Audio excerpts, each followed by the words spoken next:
Dan Martell. Buy back your time. Get unstuck, reclaim your freedom, and build your empire. Have you ever pictured your dream life? Maybe it's writing blockbuster novels that turn into Hollywood hits or creating groundbreaking software that changes the game. Sounds far-fetched? Think again. Here's the truth. No dream is too big if you think like an empire builder. But let's face it, big dreams require two critical resources, time and energy. And if you feel like you're running low on both, you're not alone. Most of us get stuck in the grind, juggling endless tasks, wondering how we'll ever make space for the big asterisk ideas. That's where Dan Martell's buy back your time comes in. This game-changing concept revolves around one powerful move, hiring the right people. Sounds simple, right? But the impact is profound. When you delegate tasks strategically, you're not just offloading work, you're empowering others to thrive in roles they love. And guess what? That frees you up to focus on what truly matters, creating, building, and turning your dreams into reality. Think of it this way. Every hour you buy back is an hour you invest in your future. It's not just about working smarter. It's about designing a life where your time aligns with your vision. In this video, we'll break down how you can reclaim your time, boost your energy, and set yourself on the path to achieving even your wildest dreams. Ready to unlock your potential?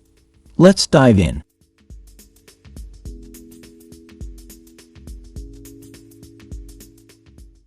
Chapter 1.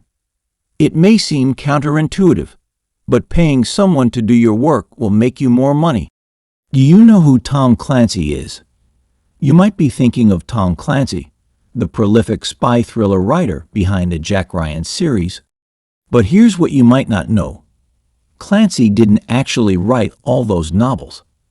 Once he established his books as bestsellers, he hired ghostwriters to flesh out stories that he conceptualized.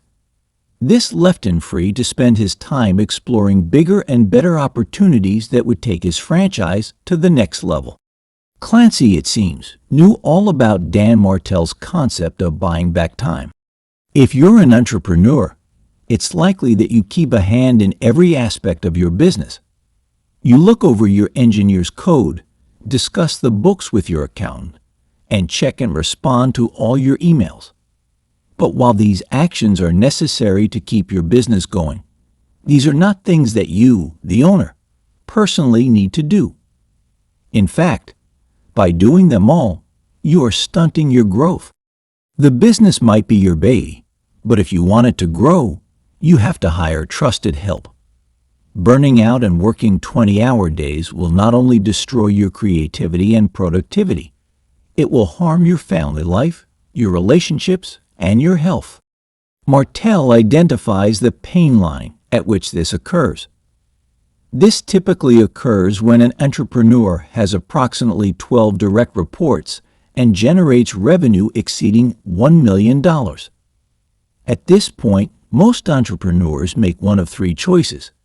They either sell their business, sabotage it by careening off in different directions, or stall because they're scared to grow. Martell presents a fourth option, the buyback principle, a method by which you can buy back your time. This process involves auditing your time to determine where and how you spend it. It involves identifying low-value time sinkholes, transferring these tasks to someone who does them better than you, and who might even enjoy them, and then filling your time with higher-value activities that bring you joy. We'll explore these steps in more detail in the next few sections. But the fundamental key to success lies in how you think about the hiring process. The overarching purpose of hiring someone is not to perform specific tasks for you. It's to free you up to do what you do best, the big entrepreneurial, high-value creative things that actually grow your business. Chapter 2. Delegate small tasks and replace yourself with medium-sized ones. You may fill your days as a doctor, lawyer, teacher, coder, or designer. But really, there are only three professional categories: employee, entrepreneur, or empire builder. When you are trading your time for money, you are an employee. When you step up to become an entrepreneur, you realize that it's not just about working the most hours to make the most money. It's about buying time by hiring others to do the work that isn't your responsibility. The ultimate level of empire builder is for those who have completely bought back their time. They have total control over their schedules and spend their time in pure creative empire building mode. Let's look at one such empire builder, Oprah Winfrey. On a typical day, she wakes up, walks her dogs, enjoys her espresso, meditates, reads, works out, spends time with her personal shopper, and eats lunch with her partner. It isn't until 1:30 p.m. that she settles down to do 2 hours of work. 2 hours of work per day. Yup, and clearly, those 2 hours yield richer rewards than anyone else's 8 or 10-hour days. While you might not be as successful as Oprah, anyone can systematically organize their work schedules to optimize time spent in a creative zone. The key is to examine your tasks and put them in one of four quadrants: delegation, replacement, investment, or production. The delegation quadrant includes tasks such as invoicing, sending emails, or booking travel, things that you can easily hire someone else to do. The magic words? Administrative assistant. This individual is responsible for purchasing holiday gifts for the staff, booking travel, and handling bill payments. Most importantly, they should immediately check your email and buffer you from time and energy demands. Tasks in your replacement quadrant also need to be handed off, but finding new owners for them takes a little more effort. This type of work includes sales and marketing, which business owners often try doing themselves because they worry that no one else will do the job as well. This may be true, but even if someone does the job at 80% of your capacity, that buys back 100% of your time. You can also consider the 10 to 80-10 rule. Do the first 10% of the work, have someone else handle the next 80%, and then come back in to finalize the last 10%. That way, you've played a crucial role in the conceptualization and execution, but you've also carved out a huge chunk of energy and time for yourself. Chapter 3. Every entrepreneur has a buyback rate, an amount they can use to pay someone to take over tasks. While all of this sounds promising, it's crucial to confront the unaddressed issue, the cost. You likely don't have the same financial means as Oprah or Clancy, so can you afford to hire people to help you ease your work burden? Does it really make sense to pay people to do the things you can do yourself? The answer is yes and yes. At every price point, there is a buyback rate. This is the amount you can afford to deduct from your own income and pay someone else, allowing you to reap even greater financial rewards from the time you invested. There's a simple formula to determine your buyback rate. Divide your income by 2,000 hours, then divide the result by 4.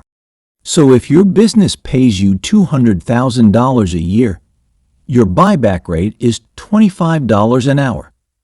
This means that you should be allocating $25 an hour to pay someone else to do the things you don't want to do.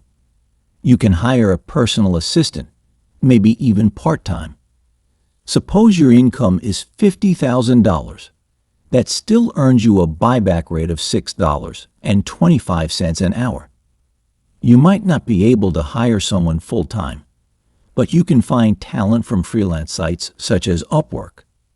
Other options are to hire interns or hire people on a commission basis. By dedicating 25% of your income to outsourcing parts of your work that don't feed you creatively, you're freeing up large amounts of time to increase your productivity. This ultimately increases the dollar value of that 25%, allowing you to continue investing in people, a positive feedback loop. Freeing up time by delegating and replacing allows you to pour yourself into the two other quadrants. The investment quadrant should be full of things you can do to invest in yourself and others. Hobbies like hiking or playing an instrument, meals with your family, and professional growth through activities like podcast interviews or attending conferences. The ultimate goal is to spend the majority of your time in the production quadrant. You do your most inspiring, motivating, and successful work here. This is where an empire builder should spend most of their time. Chapter 4. Dedicating time to hiring and training employees can yield long-term results. If the first 3 sections convinced you to buy back your time, you may be ready to learn how to hire the right person. First, you need clarity about what you're looking for. Define the qualities you want in a new hire and the exact jobs you're hiring them for. Then look far and wide. Ask current employees for recommendations.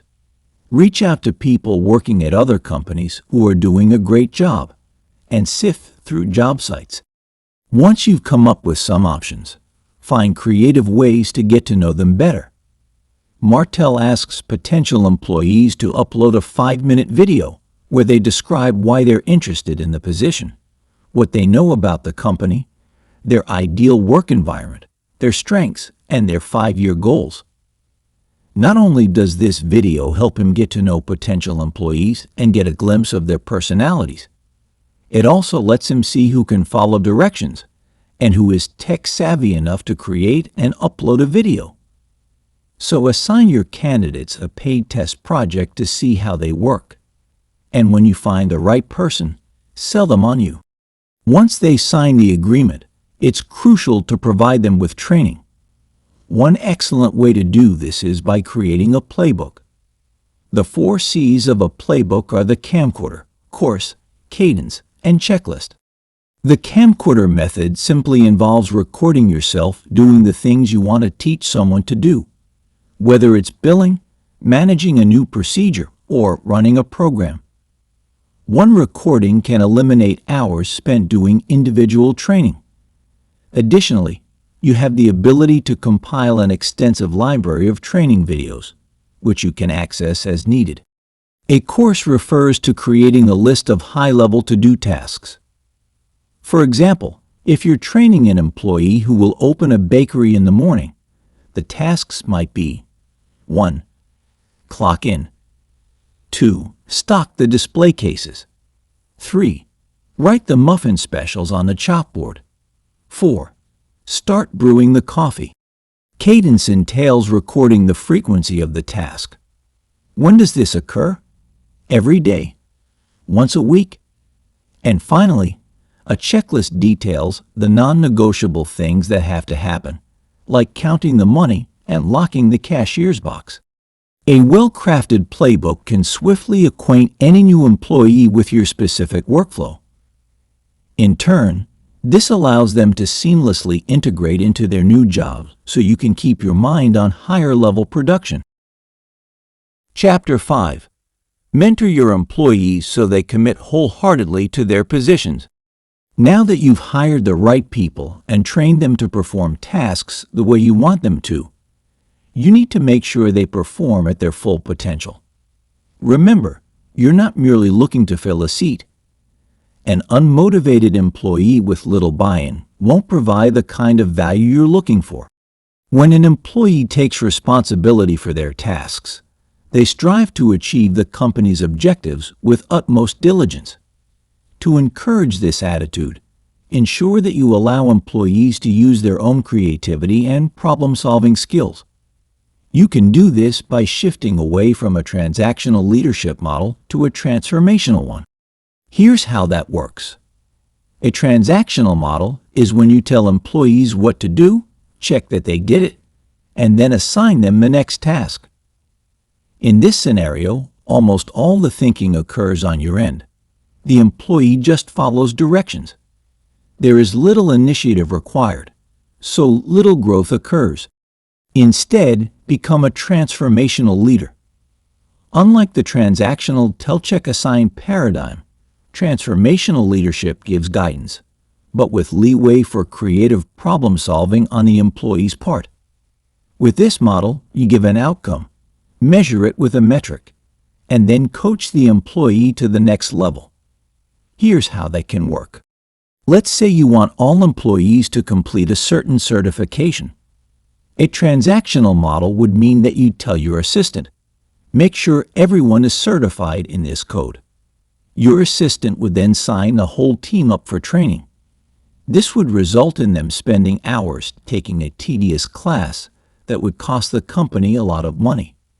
Once you verify their training, you can proceed to assign them the next task. If you were approaching this as a transformational leader, you might say, I want us to become code compliant. This is a more open-ended way of leading. This leaves your assistant to find a creative approach. They might discover that only one employee requires the certification, in which case they could become certified and use their training to establish a set of guidelines for everyone else to follow. With both models, you get the desired result, code compliance. But the second one not only saves the company time and money, it gives employees a way to grow within their role. Chapter 6. Schedule your new time wisely so that you spend the bulk of it on high-value tasks. Now that you've delegated tasks and hired people to manage the things you don't want to do, let's make sure you're using the time that you bought back wisely. Create a perfect week for yourself with a tight and honored schedule. Stack similar things together. For instance, put all your podcast interviews back-to-back on Monday morning to prevent losing time adjusting from one task or environment to another. Account for everything, even lunch breaks and date nights, and make sure you stick to your plan. You didn't buy back that time just to waste it. You bought back time to grow your business. If you're an entrepreneur, you're always full of excellent ideas. Now you have time to make them happen. Think big and think in detail. You want to be number one on a New York Times bestseller list. You want to have a villa in the south of France. Maybe you envision a product that will be a must-have for every household in the world. There is no such thing as being too ambitious. Draw, write, or plan out your ideas as if there were no limit. Martell calls this the 10x vision. Now take that 10x vision of yours and figure out deadlines for accomplishing it. Work backward from the future to now, adding checkpoints for necessary steps. Just like you planned your perfect week, preload your perfect year. Start with the big things, the non-negotiables, things like birthdays, graduations, anniversary trips, and overarching business goals.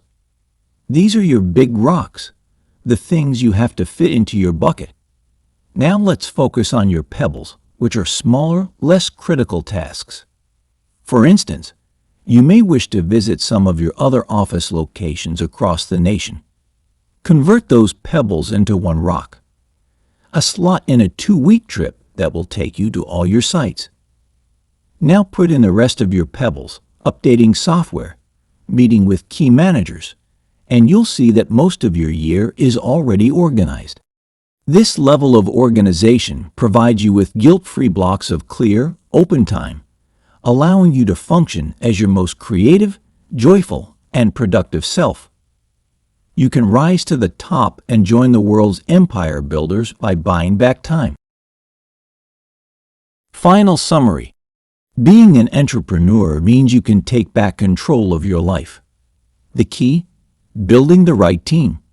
By hiring and training the right people, you can confidently hand over important tasks, freeing up your time and energy to focus on what truly matters, taking your business to the next level. Remember, success isn't about doing everything yourself. It's about leading, trusting, and creating a system that works even when you're not in the room. So start small, invest in people who share your vision, and watch how delegation transforms your journey. Thanks for watching. If this inspired you, hit the like button, Subscribe for more tips and drop a comment below. What's one thing you're ready to delegate today? See you in the next